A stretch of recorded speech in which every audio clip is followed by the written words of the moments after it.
وهو بكل شيء عليم. صدق الله العظيم وصدق رسوله النبي الكريم ونحن على ذلك من الشاهدين والشاكرين والحمد لله رب العالمين. আল্লাহ তাআলার দরবারে অসংখ্য শুকরিয়া আদায় করছি যে আল্লাহ তাআলা আমাদেরকে দুনিয়ার সমস্ত ফিতনা ফাসাদ থেকে মুক্ত রেখে দুনিয়ার সমস্ত ব্যভিচার, অশ্লীল, পাপাচার, নিন্দাচার থেকে মুক্ত রেখে এই ওয়াজ ও দোয়ার মাহফিলে আমাদেরকে আসার, বসার, কোরআন ও হাদিস থেকে কিছু আলোচনা শোনার জন্য তৌফিক দান করেছেন। এই জন্য আমরা খুশি না বেজার?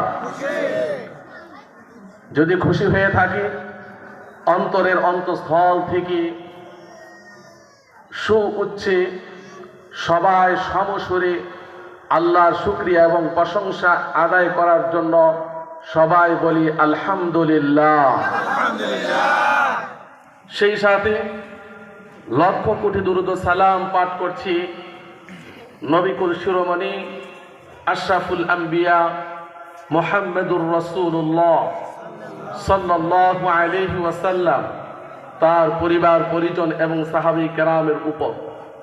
সেই সুবাদে অন্তরের সবটুকু ভালোবাসা উজাড় করে দিয়ে অবনত চিত্তে আমরা সবাই বলি সাল্লাল্লাহু আলাইহি ওয়া আলা আলিহি ওয়া আসহাবিহি আজমাইন। সম্মানিত উপস্থিতি, আজকে আমাদের মধ্যে যেই জিনিসটার সবচাইতে বেশি অভাব সেটা হলো আল্লাহর বিশ্বাস। আমাদের অন্তরে আল্লাহর বিশ্বাস না থাকার কারণে আল্লাহর হাজের নাজের, আল্লাহ আমাকে দেখেন, আল্লাহ আছেন, এই কথাটার প্রতি পুরোপুরি বিশ্বাস না থাকার কারণে আজ আমরা গুনাহের মধ্যে লিপ্ত হয়ে যাই। কোনো ব্যক্তির অন্তরের মধ্যে যদি পরিপূর্ণ আল্লাহর বিশ্বাস থাকে, আল্লাহ আমাকে দেখছেন, আল্লাহ আমার কথা শুনছেন, আল্লাহ তাআলা আমার সব পদক্ষেপ লক্ষ্য করছেন, এই কথা যদি কোনো ব্যক্তির অন্তরের মধ্যে পরিপূর্ণভাবে বিশ্বাস থাকে, তাহলে ওই লোকটা কি গুনাহ করতে পারবে? কি বলেন, গুনাহ করতে পারবে? পারবে। আমরা ছোটকালে মুক্তবের মধ্যে গিয়ে ঈমানে মুফাসসাল পড়তে গিয়ে আমরা পড়েছি আমানতু বিল্লাহি ওয়া মালাইকাতিহি ওয়া কুতুবিহি ওয়া রুসুলিহি ওয়াল ইয়াউমিল আখির ওয়াল কদরি খাইরিহি ওয়া শাররিহি মিনাল্লাহি তাআলা ওয়াল বা'থি বা'দাল মাউত। পড়ছি কিনা বলেন? এই ঈমানে মুফাসসালের মধ্যে 7টি জিনিসের কথা বলা হয়েছে। সাক্ষী দিয়েছি আমরা এই 7টি জিনিসকে বিশ্বাস করি। আমরা আল্লাহর প্রতি ঈমান আনি, আমরা ফেরেশতাদের প্রতি ঈমান আনি, আল্লাহর সকল প্রেরিত নবী ও রাসূলের প্রতি ঈমান আনি, আল্লাহর প্রেরিত সব কিতাবের প্রতি ঈমান আনি, পরকালের প্রতি ঈমান আনি, তাকদীরের ভালো মন্দের প্রতি ঈমান আনি, পরকালে উঠতে হবে সেই হাসর নসরের প্রতি আমরা ঈমান আনি। এই কালিমা পড়ে সেই সাক্ষী আমরা দিয়ে থাকি। এই কালিমার মধ্যে, এই ঈমানে মুফাসসালের মধ্যে সর্বপ্রথম যেই বিষয়টার কথা বলা হয়েছে আমানতু বিল্লাহি, আমি আল্লাহর প্রতি ঈমান এনেছি। আমি আল্লাহর প্রতি ঈমান এনেছি যদি মুখে বলি, তাহলে কি আপনি পরিপূর্ণ মুমিন হয়ে যাবেন?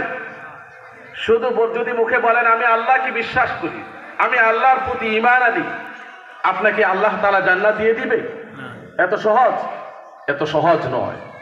বরং কোনো ব্যক্তি যদি এই কথা সাক্ষী দেয়, মুখে উচ্চারণ করে, তাহলে তার মধ্যে 4টা শর্ত যদি পাওয়া যায়, তাহলে বলা হবে এই ব্যক্তিটা পরিপূর্ণভাবে আল্লাহর প্রতি ঈমান এনেছে। আমার ভাইরা, কোন ব্যক্তি যদি বলে আমি আল্লাহর প্রতি ঈমান আনি, আমি আল্লাহকে বিশ্বাস করি, এই কথায় সত্যবাদী হওয়ার জন্য চারটি শর্ত রয়েছে। এই চারটি শর্ত যদি পাওয়া যায় তাহলে বলা হবে এই ব্যক্তিটা মুখে আল্লাহর প্রতি ঈমান এনেছে এই কথা বললে বলা হবে সে অন্তরেও ঈমান এনেছে, সে পরিপূর্ণ ঈমানদার। এক নাম্বার শর্ত হলো আল্লাহ আছেন, আল্লাহ দেখছেন। এই শর্তের উপর যদি মানুষের বিশ্বাস থাকে, কোনো ব্যক্তির বিশ্বাস থাকে, তাহলে এই ব্যক্তিটা কখনো গুনাহ করতে সাহস পাবে না। ঠিক কিনা বলে? যদি এই শর্তের উপর বিশ্বাস আপনার থাকে তাহলে ব্যবসা করতে গিয়ে কখনো আপনি ওজনে মাপ দিতে পারবেন না, কারণ আল্লাহ তো আছেন, আল্লাহ দেখছেন। এই শর্তের উপর যদি কারো বিশ্বাস থাকে তাহলে এই ব্যক্তিটা কখনো সুদ ঘুষ খেতে সাহস পাবে না। ঠিক কিনা বলে? এক নাম্বার শর্ত গেল। দুই নাম্বার শর্ত হলো আল্লাহ রাব্বুল আলামিনের যত নাম আছে, আল্লাহ রাব্বুল আলামিনের কয়টি নাম? 99টি। আল্লাহ সহ 100 নাম আছে। তাফসীরে রূহুল বায়ানের মধ্যে আসছে, লেখক বলেন আল্লাহ রাব্বুল আলামিনের 3000 নাম রয়েছে। সুবহানাল্লাহ। আল্লাহ তাআলা ফেরেশতাদেরকে 1000 নাম বলেছেন, নবী রাসূলদেরকে 1000 নাম বলেছেন। আর কয় হাজার আছে? আর 1000 আছে। তাওরাত কিতাবের মধ্যে 300 নাম লিপিবদ্ধ করে দিয়েছেন। জাবুর কিতাবের মধ্যে 300 নাম লিপিবদ্ধ করে দিয়েছেন। ইনজিল কিতাবের মধ্যে 300 নাম লিপিবদ্ধ করে দিয়েছেন। আর কয়টি বাকি আছে? 100 বাকি আছে। কোরআনুল কারীমের মধ্যে আল্লাহ তাআলা 99টি নাম, তার সাথে আল্লাহ তাআলার জাতি নাম যেটি আল্লাহ, সবাই বলেন আল্লাহ। আল্লাহ সহ 100 নাম কোরআনুল কারীমের মধ্যে রয়েছে। সুবহানাল্লাহ। আমি আল্লাহর প্রতি ঈমান এনেছি, এই কথায় সত্যবাদী হওয়ার জন্য 2 নম্বর শর্ত আল্লাহর সকল নাম সহ আল্লাহকে বিশ্বাস করতে হবে। 3 নম্বর শর্ত হলো আল্লাহর ক্ষমতাটাকে বিশ্বাস করতে হবে। যদি এই বিশ্বাস কারো মধ্যে থাকে তাহলে এই ব্যক্তিটা কখনো ক্ষমতা পেয়ে মানুষের উপর জুলুম করতে পারবে না। ঠিক কিনা বলে? কারণ ক্ষমতার মালিক আল্লাহ। ক্ষমতা আল্লাহ তাআলা চিরদিনের জন্য কাউকে দেন না, ক্ষণস্থায়ীর জন্য দেন। ক্ষমতা দিয়ে আল্লাহ দেখেন এই ব্যক্তির আচরণটা কি হয়। কুলিল্লাহুম্মা মালিকাল মুলকি তুতিল মুলকা মান তাশা ওয়া তানজিউল মুলকা মিম্মান তাশা ওয়া তুইজ্জু মান তাশা ওয়া তুযিল্লু মান তাশা বিয়াদিকাল খায়র ইন্নাকা আলা কুল্লি শাইইন কাদির। আল্লাহু আকবার। আল্লাহ রাব্বুল আলামিন সবচাইতে বড় ক্ষমতাধর ব্যক্তি। তিনি যাকে ইচ্ছা তাকে ক্ষমতা দান করেন, আবার যার থেকে ইচ্ছা তার থেকে ক্ষমতা ছিনিয়ে নেন। তিনি যাকে ইচ্ছা তাকে সম্মান দান করেন, আবার যার থেকে ইচ্ছা তার থেকে সম্মান ছিনিয়ে নেন। সকল কল্যাণের চাবিকাঠি একমাত্র আল্লাহর হাতে। নিশ্চয়ই আল্লাহ রাব্বুল আলামিন সব কিছু করতে সক্ষম। সুবহানাল্লাহ। 4 নম্বর শর্ত হলো আমি আল্লাহর প্রতি ঈমান এনেছি, এই কথায় সত্যবাদী হওয়ার জন্য 4 নম্বর শর্ত হলো আল্লাহর সকল আদেশ নিষেধগুলি মন দিয়ে প্রাণ দিয়ে বিশ্বাস করতে হবে এবং সেই অনুযায়ী জীবন পরিচালিত করতে হবে। এই 4টি শর্ত যদি কোন ব্যক্তির মধ্যে থাকে আর এই ব্যক্তিটা যদি বলে আমি আল্লাহর প্রতি ঈমান এনেছি, আমানতু বিল্লাহ, তাহলে কোরআন বলে উলাইকা হুমুল মুমিনুনা হাক্কা, এরাই হলো বাস্তব মুমিন। লাহুম দারাজাতুন ইনদা রাব্বিহিম ওয়া মাগফিরাতুন ওয়া রিজকুন কারীম। আল্লাহু আকবার।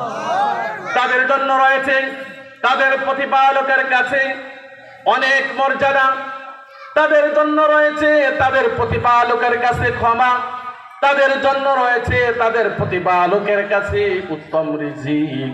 আমরা কি এই সমস্ত মর্যাদাগুলি পেতে চাই? কি বলেন, পেতে চাই? তাহলে আল্লাহর প্রতি আমরা মুখে না অন্তর দিয়ে বিশ্বাস করব। কি দিয়ে? কি দিয়ে? অন্তর দিয়ে বিশ্বাস করতে হবে। এই চারটি শর্ত যদি থাকে, আপনি যদিও মুখে বলেন কিন্তু অন্তরের বিশ্বাস হয়ে যাবে, আপনি প্রকৃত মুমিন, আপনার ভিতরে আল্লাহর ভয় রয়েছে। আল্লাহ আছেন, এই কথাকে আমাদের বিশ্বাস হয়? এতে কোনো সন্দেহ আছে? বিন্দু পরিমাণ সন্দেহ নেই। কিন্তু এক শ্রেণীর মানুষ আছে যারা বলে আল্লাহ খোদা বলতে কোনো কিছু নেই, এই পৃথিবীর সব কিছু এভাবে সৃষ্টি হয়েছে, প্রাকৃতিক ভাবে সৃষ্টি হয়েছে। নাউযুবিল্লাহি মিন যালিক। দলিল কি, প্রমাণ কি? তারা বলে আনসিন ইজ নাথিং, যেই জিনিস দেখা যায় না সেটা আমরা বিশ্বাস করি না, তার মানে আল্লাহকে দেখা যায় না, আল্লাহ আছে বলে বিশ্বাস করা যাবে না। নাউযুবিল্লাহি মিন যালিক। অথচ এই সমস্ত ভদ্রলোকেরা পৃথিবীর অনেক কিছুই দেখা যায় না কিন্তু বিশ্বাস করি।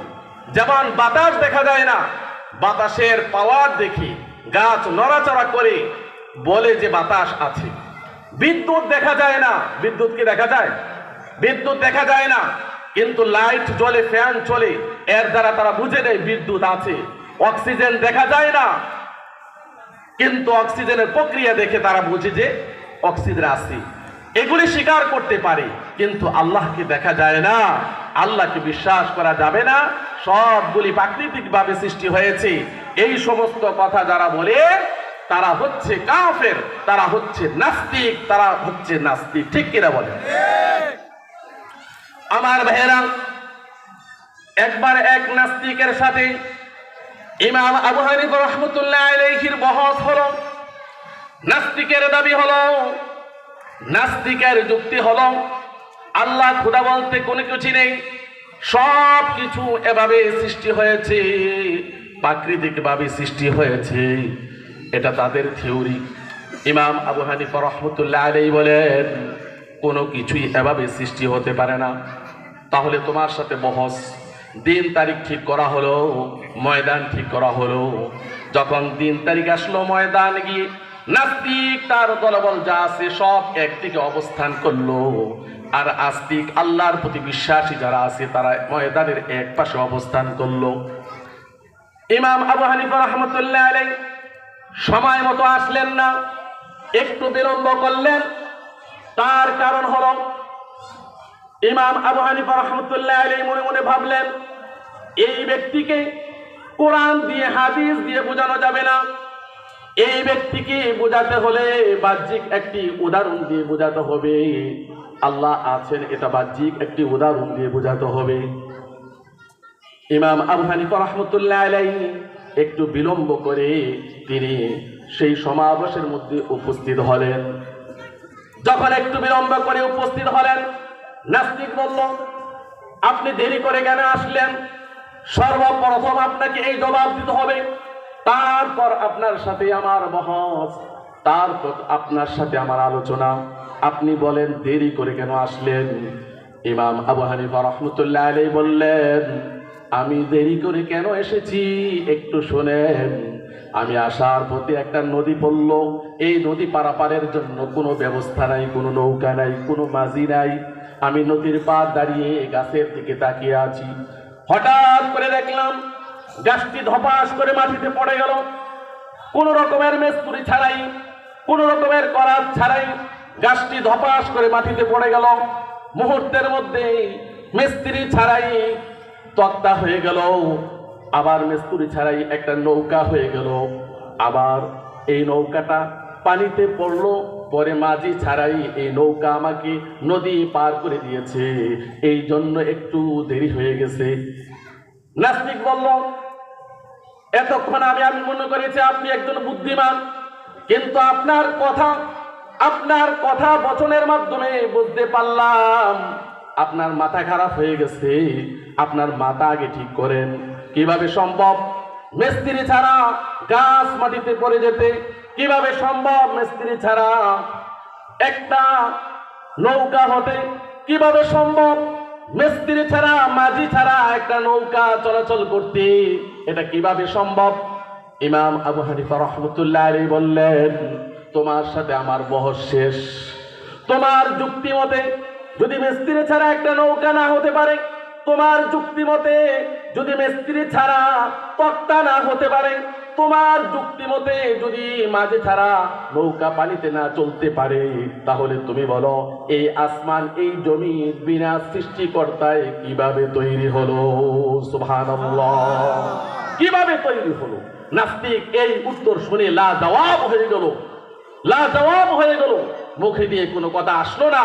এভাবে করে আল্লাহ রাব্বুল আলামিন নাস্তিকদেরকে ব্যর্থ করে দিয়েছেন, বিভিন্ন ভাবে আল্লাহ তাআলা তাদেরকে ব্যর্থ করে দিয়েছেন। তারা সঠিক উত্তর কোরআন ও হাদিসের ধারক বাহকদের সামনে দিতে পারে না। আমার ভাইরা, আল্লাহ যে আছেন এই কথা তো আমাদের বিশ্বাস হয়, ঠিক কিনা বলো? বিশ্বাস হয়। আরেকটা উদাহরণ দিই বিষয়টা আরো সুস্পষ্ট ভাবে বোঝার জন্য। একদিন এক ফকির রাস্তার পাশে বসে বসে ভিক্ষা করছে আর বলতেছে, লা ইলাহা ইল্লাল্লাহ ইয়া রহমানু ইয়া রহিম। এগুলি বলে কিনা? ফকির এগুলি বলে কিনা? আপনারা কি শুনেন না? ফকির এগুলি বলে, কারণ ভিক্ষা পাওয়ার জন্য আল্লাহর নামটা উচ্চারণ করে তারা। কিন্তু দুর্ভাগ্যের বিষয় হলো আমাদের দেশে কিছু মানুষ এমন আছে, যখন নির্বাচন আসে তখন তারা মাথার মধ্যে টুপি দেয়, গায়ের মধ্যে পাঞ্জাবি পরে, বেশি বেশি করে মুখে মুখে আল্লাহ খোদার নাম উচ্চারণ করে। এটা তারা কেন করে? এটা তারা কেন করে? ভোট পাওয়ার জন্য। অথচ সারা বছর ইসলামের ধার ধারে নেই, কিন্তু নির্বাচন আসলেই মাথায় টুপি, মুখে আল্লাহ খোদার নাম শুধু জপতেই থাকে, জপতেই থাকে। তাহলে বুঝে নেন, তারা যে বলে মোল্লারা ধর্ম ব্যবসা করে, আসলে কি মোল্লারা ধর্ম ব্যবসা করে? ধর্ম ব্যবসা করে যারা নির্বাচন আসলে মুখে আল্লাহ খোদার নাম বেশি বেশি বলে, মাথায় টুপি দেয়, ঠিক কিনা বলে? আমার ভাইরা, ওই ভিক্ষুক বসে বসে বলছি, ইয়া রহমান ইয়া রহিম, ভাই আমাকে কিছু ভিক্ষা দেন। ওই পথ দিয়ে এক নাস্তিক যাচ্ছিল। নাস্তিক বলল, তুমি কি করে এখানে? সে বলল, আমি ভিক্ষা করি। তাহলে ইয়া রহমান ইয়া রহিম বলে তুমি কাকে ডাকছো? ফকির বলল, আমি আল্লাহকে ডাকছি। আল্লাহ কই দেখাও। ফকির বলল, আল্লাহ তো দেখা যায় না, দুনিয়াতে আল্লাহকে দেখা সম্ভব না। সম্ভব? দুনিয়াতে আল্লাহকে দেখা সম্ভব না। আল্লাহ অনুভব করা যায়, অনুধাবন করা যায়, আল্লাহকে দেখা সম্ভব না। নাস্তিক বলল, না, তুমি আমাকে দেখাতে হবে। আল্লাহ কই দেখাতে হবে। যদি তুমি আমাকে না দেখাও তাহলে তুমি আকারে ভিক্ষা করতে পারবে না। এখান থেকে আমি তোমাকে জুড়ে তুলে দেব। ঘটনাক্রমে ওই রাস্তা দিয়ে এক ভদ্রলোক যাচ্ছে। ভদ্রলোক এসে দেখলো তারা দুইজনে ঝগড়ার মধ্যে লিপ্ত। ঝগড়ার মধ্যে দুইজনে লিপ্ত। ফকির বলল, ভাই দেখেন, এই ব্যক্তিটা বলে আল্লাহকে দেখানোর জন্য আমি তাকে বোঝানোর চেষ্টা করছি আল্লাহ দুনিয়াকে দেখা যায় না, আল্লাহকে অনুভব করা যায়, তার সৃষ্টি দেখে অনুভব করা যায়। আল্লাহকে দুনিয়াতে দেখা যায় না, আল্লাহর সৃষ্টি দেখে আল্লাহকে অনুভব করা যায়, কিন্তু সে কোনোভাবেই আমার কথা মানে না। ভদ্রলোক বলল, ঠিকই তো বলেছে, আল্লাহকে দুনিয়াতে দেখা যায় না, দেখা সম্ভব না। আল্লাহর সৃষ্টি দেখে আল্লাহকে অনুভব করা যায়, কিন্তু নাস্তিক কোনোভাবেই রাজি নয় মানতে। নাস্তিক বলল, না, আমাকে আল্লাহ দেখাতে হবে। ভদ্রলোকের সাথে নাস্তিকের তর্ক শুরু হয়ে গেল। ভদ্রলোক বললেন, তুমি যদি আল্লাহকে দেখতে পাও তাহলে তুমি ময়দান ঠিক করো, তোমার দল বল নিয়ে আসো, তোমাকে না, তোমার দল বল সবাইকে আমি আল্লাহ দেখাবো। দিন তারিখ ঠিক করা হলো, ময়দান ঠিক করা হলো। ওই ময়দানের মধ্যে নাস্তিক উপস্থিত হলো আর ওই ভদ্রলোক উপস্থিত হলো। ভদ্রলোকের হাতে একটা লাঠি ছিল, এই লাঠি দিয়ে টস করে নাস্তিকের মাথার মধ্যে আঘাত করলো। ব্যথায় উফ উফ শব্দ করে চিৎকার করতে লাগলো। ভদ্রলোক বললেন, তুমি চিৎকার করছো কেন? কি কারণ? আর আমি চিৎকার করছি, আপনি আমাকে আঘাত করছেন, এই আঘাতের ব্যথায় আমি চিৎকার করছি, আঘাতের ব্যথায় চিৎকার করছি। নাস্তিক বলল, আমি আঘাতের ব্যথায় চিৎকার করছি। ভদ্রলোক বললেন, তুমি আমাকে আঘাত সেই ব্যথাটা দেখাও। ব্যথা কি দেখানো যাবে? ব্যথা দেখা যাও, ব্যথাটা দেখাও। নাস্তিক বলল, আরে ভাই তুমি কি কও, ব্যথা তো দেখা যায় না, অনুভব করা যায়। ভদ্রলোক বললেন, তোমার ব্যথা যেরকম ভাবে দেখা যায় না, অনুভব করা যায়, ঠিক অনুরূপ ভাবে আমার আল্লাহ, তোমার আল্লাহ, সৃষ্টি জগতের আল্লাহ দেখা যায় না, বরং তার সৃষ্টি দেখে অনুধাবন করা যায়। সুবহানাল্লাহ। আমার ভাইরা, আরেকটি উদাহরণ দিচ্ছি। বাগদাদের মধ্যে এক আলেম ছিলেন, নাম হলো হাম্মাদ রাহিমাহুল্লাহ। ইমাম আবু হানিফা রহমতুল্লাহ আলাইহির উস্তাদ ইমাম আবু হানিফা রহমতুল্লাহ আলাইহি, হাম্মাদ রহমতুল্লাহ আলাইহির ক্লাসের মধ্যে সবচেয়ে ছোট একজন ছাত্র ছিলেন। কিন্তু ছোট হলে কি হবে, অনেক জ্ঞানের, বিশাল জ্ঞানের অধিকারী তিনি। হাম্মাদ রহমতুল্লাহ আলাইহির যুগে বাগদাদের মধ্যে এক নাস্তিকের জন্ম হলো। নাস্তিক বলল, আল্লাহ খোদা বলতে কোনো কিছুই নাই। যদি কেউ বলে আল্লাহ খোদা আছে, তাহলে আমাকে 3টা প্রশ্নের উত্তর দিতে হবে। 1 নম্বর প্রশ্ন হলো, আল্লাহ এখন কোথায় আছে? 2 নম্বর প্রশ্ন হলো, আল্লাহ এখন কোন দিকে তাকিয়ে আছে? 3 নম্বর প্রশ্ন হলো, আল্লাহর পূর্বে কে ছিল? হাম্মাদ রহমতুল্লাহ আলাইহি মনে মনে ভাবলেন, তার সাথে বহস করার জন্য আমাকে যেতে হবে না, আমি আমার ক্লাসের সবচাইতে ছোট ছাত্র ইমাম আবু হানিফা রহমতুল্লাহ আলাইহিকে পাঠাবো। ইমাম আবু হানিফা রহমতুল্লাহ আলাইহি তার সাথে বহস করার জন্য সম্মুখীন হয়েছেন। ওই নাস্তিক বলল, এই 3টা প্রশ্নের আমার উত্তর দিতে হবে, তারপর তোমার সাথে কথা হবে। ইমাম আবু হানিফা রহমতুল্লাহ আলাইহি বললেন, আপনার প্রথম প্রশ্ন ছিল আল্লাহ এখন কোথায় আছে, এই উত্তর জানার জন্য আপনাকে 1 গ্লাস দুধ আমার সামনে নিয়ে আসতে হবে। 1 গ্লাস দুধ আনা হলো।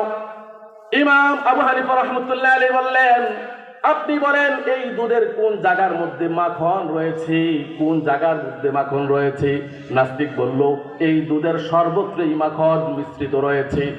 ইমাম আবু হানিফা রহমতুল্লাহ আলাইহি বললেন, 1 নম্বর প্রশ্নের উত্তর আপনি নেন, দুধের যেরকম ভাবে সব জায়গায় মাখন মিশ্রিত রয়েছে, আমার আল্লাহ, এই আসমান এই জমিনের সৃষ্টিকর্তা আল্লাহ আসমান জমিনের সর্বত্রে বিরাজমান রয়েছে। সুবহানাল্লাহ। 2 নম্বর প্রশ্ন আপনার, 2 নম্বর প্রশ্ন ছিল, আল্লাহ তাআলা এখন কোন দিকে তাকিয়ে আছেন? এই প্রশ্নের উত্তর নেওয়ার জন্য আপনি আমার কাছে একটি মোমবাতি আগুন দিয়ে নিয়ে আসতে হবে। একটি মোমবাতি আনা হলো।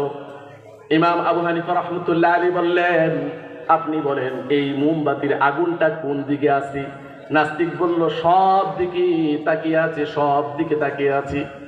ইমাম আবু হানিফা রহমতুল্লাহ আলাইহি বললেন, মোমবাতির আগুনটা যেরকম ভাবে সব দিকে তাকিয়ে আছে, ঠিক অনুরূপ ভাবে আমার আল্লাহ আসমান জমিনের সব দিকে তাকিয়ে রয়েছে।